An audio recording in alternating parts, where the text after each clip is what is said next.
We are here to talk the truth all over the whole world. Look at my short country like us in Nigeria. Kakaneti up nepa. Since inkunite akaneti up nepa. Is it not abomination? It's abomination. Ndi nepa. Onye obuna na eja agbanyu oku a na egi na electric shock. 2 midnight man arahulo ewelo oku. Oku akwa mmadu na eja apinyu ya. Hey! Yenga president una dey feel kuya. Oku na enwu na nke 24 hours onwe solar, onwe international solar na solo na president unu. Even many of your senators oku dey na be for 24 hours. That is why they are not going through this. How malokuya na akpo nepa. All the governors, senators for president for even chairman of Amarivana Ponepa, Nepas of Nigeria, Lepent, Shinjue, Banweno, President Obone Maranya this thing, because the president can swear no yibo, ka president Tenonia. You say that if we enter to the president that we must be having light 24 hours. It's short, even one minute, anyada for the light.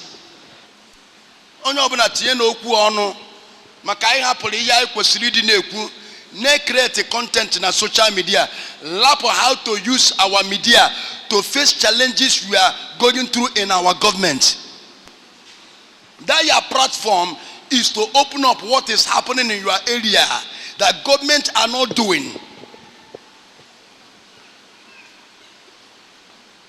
And all of you that are making money in your decision, but we are not showing things. It is time we talk. Things are going more bad because we'll last. When the people in the country are not complaining what they are going through, the government will last and say that things are going well. This NEPA something or the very ordinary matter. Any day nebiano from a beacon or the whole nation of Nigeria. We will look into that. Not a na kauka na kona luafona Senate President. What am yana meba? Mami yana kodia kona na Senate ya. Na kauka na luafo. It was ready na ko something relevant for the country.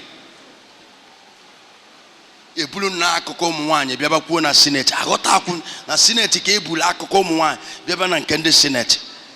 Emege punuzu eba yadena say the Senate president, they have take decisions that the country will move forward, and the general commander in the Senate president has already declared that all the whole Nigeria has already issued that every month they will be paying them, and we have already been checking the cases of the things that is going higher in Nigeria, that all the food, this is how actually said now known as Senate president.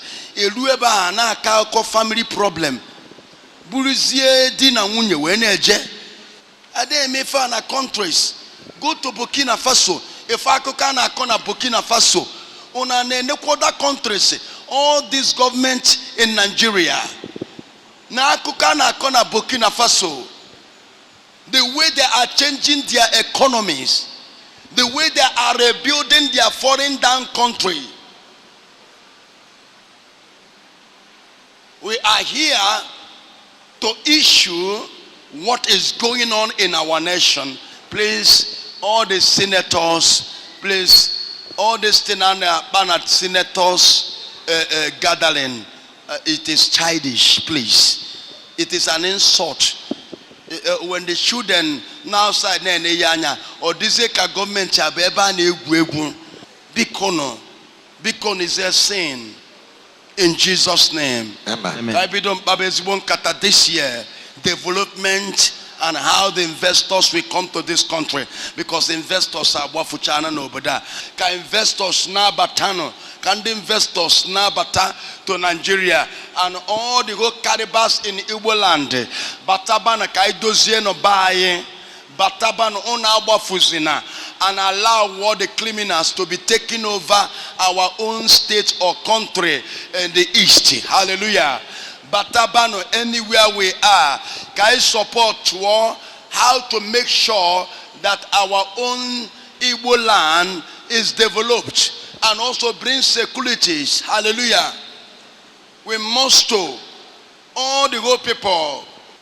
Because Biano na East Yeba, Lube State, Kaina Alia, I just said this. Come back, all the Igbo men. Kai Batabano Ndi Igbo, Kai develop our city. Amen. Kai develop one. Kai biaba ne.